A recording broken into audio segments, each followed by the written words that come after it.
Hello friends, welcome to quick revision point. My name is Raksha Shrivastava. Friends, आज हम UGC NET paper first में higher education से related, उच्च शिक्षा प्रणाली से रिलेटेड इंपॉर्टेंट क्वेश्चन को डिस्कस करेंगे, जो कि friend UGC NET exam and other exam के लिए इंपॉर्टेंट है। ओके, तो स्टार्ट करते हैं। फर्स्ट क्वेश्चन है, निम्नलिखित में से किसे संसद के स्वीकृत प्रस्ताव के बिना राष्ट्रपति द्वारा हटाया जा सकता है?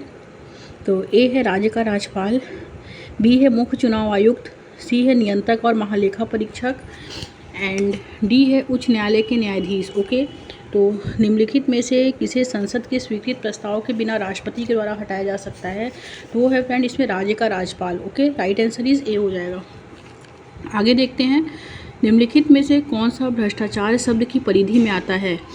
फर्स्ट है सरकारी पद का दुरुपयोग, सेकंड है नियमों कानूनों और मानकों से विचलन, थर्ड है जब कार्यवाही आवश्यक हो तो कार्यवाही न करना, फोर्थ है लोक संपत्ति को नुकसान। नीचे दिए गए कूट में से सही उत्तर चुनना है। ओके, तो इसमें जो होगा फ्रेंड, इसमें जो दिया है कि निम्नलिखित में से कौन सा भ्रष्टाचार शब्द की परिधि में आता है? ओके, तो वो है सरकारी पद का दुरुपयोग, नियमों कानूनों और मानकों से विचलन, जब कार्यवाही आवश्यक हो तो कार्यवाही न करना एंड लोक संपत्ति को नुकसान। ओके, तो पहला, दूसरा, तीसरा, चौथा, इसमें चारों राइट है। Right answer is C. आगे देखते हैं नेक्स्ट क्वेश्चन क्या है फ्रेंड, राष्ट्रपति के प्रसाद पर्यंत पद ग्रहण करने की बजाय निम्नलिखित में से कौन सद आचरण पर्यंत पद पर रहता है? ओके, तो ए है इसमें, फर्स्ट है राज्य के राज्यपाल, सेकंड है भारत के महान्यायवादी, थर्ड है उच्च न्यायालय के न्यायाधीश एंड फोर्थ है केंद्र शासित क्षेत्र का प्रशासक। तो राष्ट्रपति के प्रसाद पर्यंत पद ग्रहण करने की बजाय निम्नलिखित में से कौन सद आचरण पर्यंत पद पर रहता है? तो वो है फ्रेंड इसमें उच्च न्यायालय के न्यायाधीश। उच्च न्यायालय के जो न्यायाधीश हैं वो राष्ट्रपति के प्रसाद पर्यंत पद ग्रहण करने की बजाय जो है सद आचरण प्रयत्न पद पे रहते हैं। Okay, right answer is B, केवल थर्ड सही है। आगे देखते हैं, निम्नलिखित में से कौन सा कथन सही है? तो फर्स्ट है राज्यसभा एक स्थायी सदन है जिसे केवल राष्ट्रीय आपातकाल के दौरान ही भंग किया जा सकता है। ओके, ये क्या है? ये गलत है। ओके, सेकंड क्या है, राज्यसभा राज्यों के स्थानीय हितों का प्रतिनिधित्व नहीं करती है। तो ये क्या है फ्रेंड? ये करेक्ट है। थर्ड है राज्यसभा के सदस्य को प्रतिनिधित्व करने वाले राज्यों के निर्देशों के अनुसार मतदान करना बाध्यकारी नहीं है। यस, ये भी करेक्ट है। फोर्थ है राज्यसभा में किसी भी केंद्र शासित क्षेत्र का प्रतिनिधित्व नहीं है। तो ये गलत है। ओके, तो निम्नलिखित में से कौन सा कथन सही है? तो वो यह है कि राज्यसभा राज्यों के स्थानीय हितों का प्रतिनिधित्व नहीं करती है, क्योंकि राज्यसभा के सदस्य को प्रतिनिधित्व करने वाले राज्यों के निर्देशों के अनुसार मतदान करना बाध्यकारी नहीं है। ओके, तो दूसरा और तीसरा इसमें राइट है। तो राइट आंसर इज बी। आगे देखते हैं, नेक्स्ट क्वेश्चन क्या है, किसी राज्य में राष्ट्रपति शासन की घोषणा के परिणामतः निम्नलिखित में से कौन सा तात्कालिक रूप से अनिवार्य नहीं हो सकता है? तो कौन सा तात्कालिक रूप से अनिवार्य नहीं हो सकता है? तो फर्स्ट है राज्य विधानसभा को भंग किया जाना। ओके, सेकंड क्या है, राज्य में मंत्रिमंडल की बर्खास्तगी किया जाना। तो ये गलत है। थर्ड क्या है, राज्य प्रशासन को केंद्र सरकार द्वारा अपने नियंत्रण में लेना। तो ये भी गलत है। फोर्थ है इसमें नए मुख्य चुनाव सचिव की नियुक्ति करना। ओके, तो किसी राज्य में राष्ट्रपति शासन की घोषणा के परिणामतः निम्नलिखित में से कौन सा तात्कालिक रूप से जो है वो अनिवार्य नहीं होता है? तो वो यह है कि राज्य विधानसभा को भंग किया जाना। ओके, एंड नए मुख्य सचिव की नियुक्ति करना। राज्य विधानसभा को भंग किया जाना और नए मुख्य सचिव की नियुक्ति करना। तो पहला और चौथा ये क्या है? राइट है। तो राइट आंसर इज ए। आगे देखते हैं, नेक्स्ट क्वेश्चन क्या है, राष्ट्रीय न्यायिक नियुक्ति आयोग को निम्नलिखित में से किसे जो है असंवैधानिक घोषित किया गया है? ओके, तो फर्स्ट है भारत के उच्चतम न्यायालय ने, बी है उच्च न्यायालय ने, सी है उच्च न्यायालय और उच्चतम न्यायालय दोनों ने एंड डी है भारत के राष्ट्रपति ने। तो राष्ट्रीय न्यायिक नियुक्ति आयोग को निम्नलिखित में से किसे असंवैधानिक घोषित किया गया है? तो जो असंवैधानिक घोषित किया गया है वो किया गया है कि भारत के उच्चतम न्यायालय ने राष्ट्रीय न्यायिक नियुक्ति आयोग को निम्नलिखित में से किसने असंवैधानिक घोषित किया है? तो वो किया है भारत के उच्चतम न्यायालय ने। राइट आंसर जो होगा वो ए हो जाएगा। नेक्स्ट क्वेश्चन, भारतीय राजनीतिक व्यवस्था के संबंध में निम्नलिखित में से कौन सा कथन सही है? तो जो सही है वो कौन सा कथन है? तो फर्स्ट है फ्रेंड इसमें राष्ट्रपति, राज्याध्यक्ष और शासनाध्यक्ष दोनों हैं, तो ये गलत है। ओके। सेकंड है संसद सर्वोच्च है, ये भी गलत है। थर्ड क्या है, उच्चतम न्यायालय संविधान का संरक्षक है।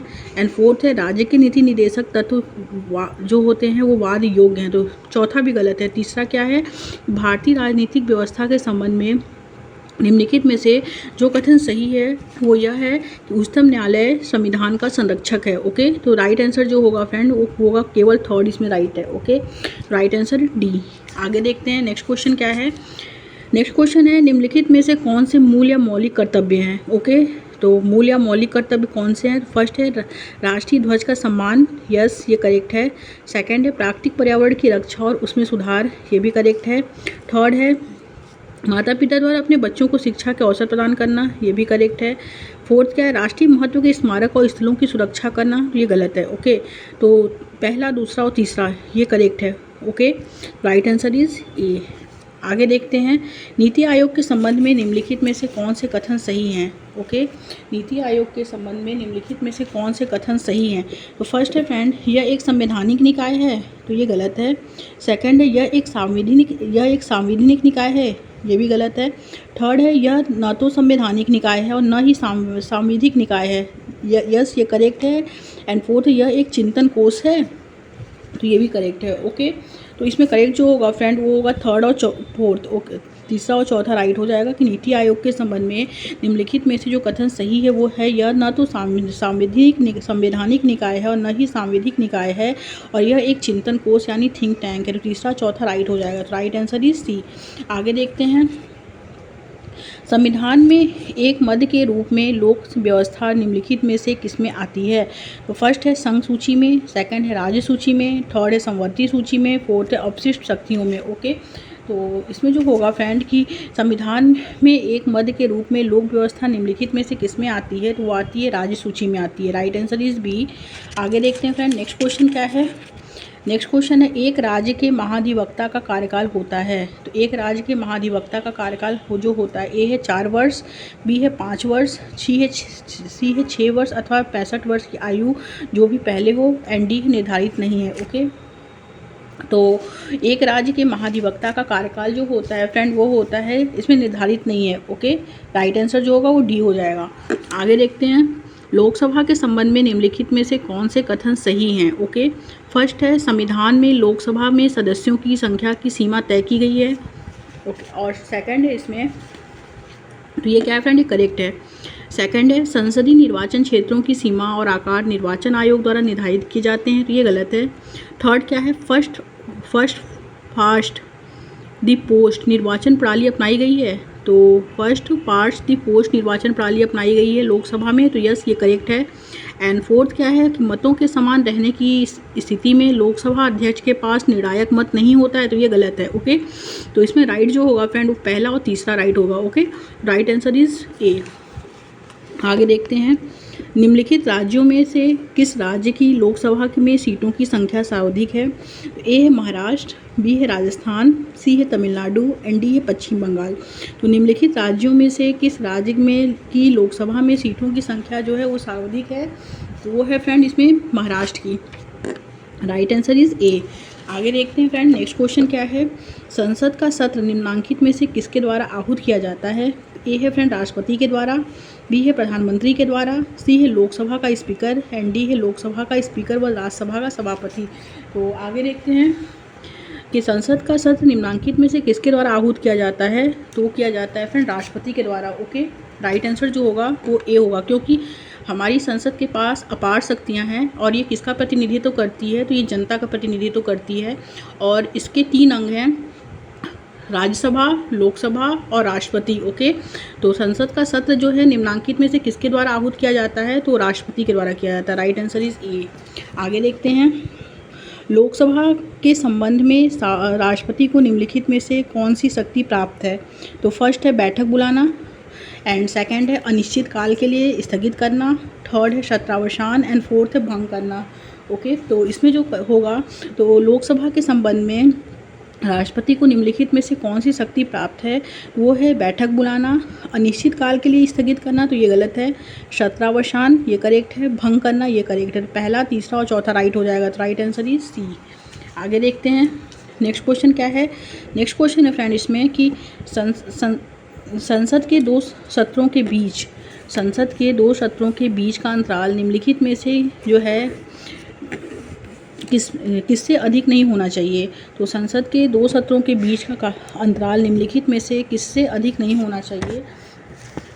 तो ए है फ्रेंड इसमें, ए है 3 माह, बी है 6 माह, सी है 4 माह एंड डी है 100 दिन। ओके, तो राइट आंसर जो होगा फ्रेंड उसमें बी हो जाएगा 6 माह। आगे देखते हैं मौलिक अधिकार के रूप में निजता का अधिकार निम्नलिखित में से किसमें अंतर्निहित है?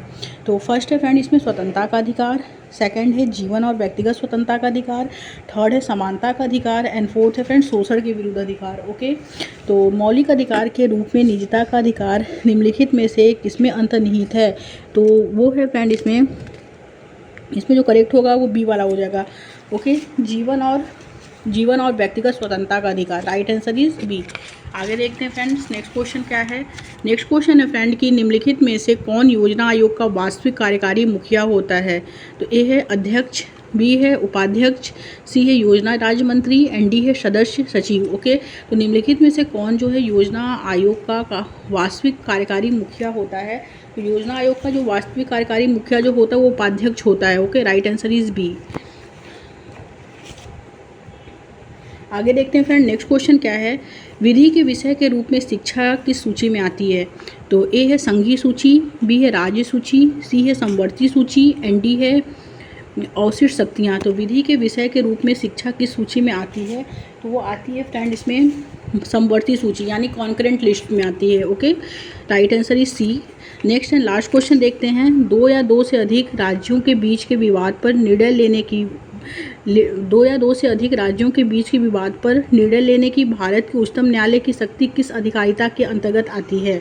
ए है परामर्शदायी अधिकारिता, बी है अपीली अधिकारिता, सी है मौलिक अधिकारिता एंड डी है रिट अधिकारिता।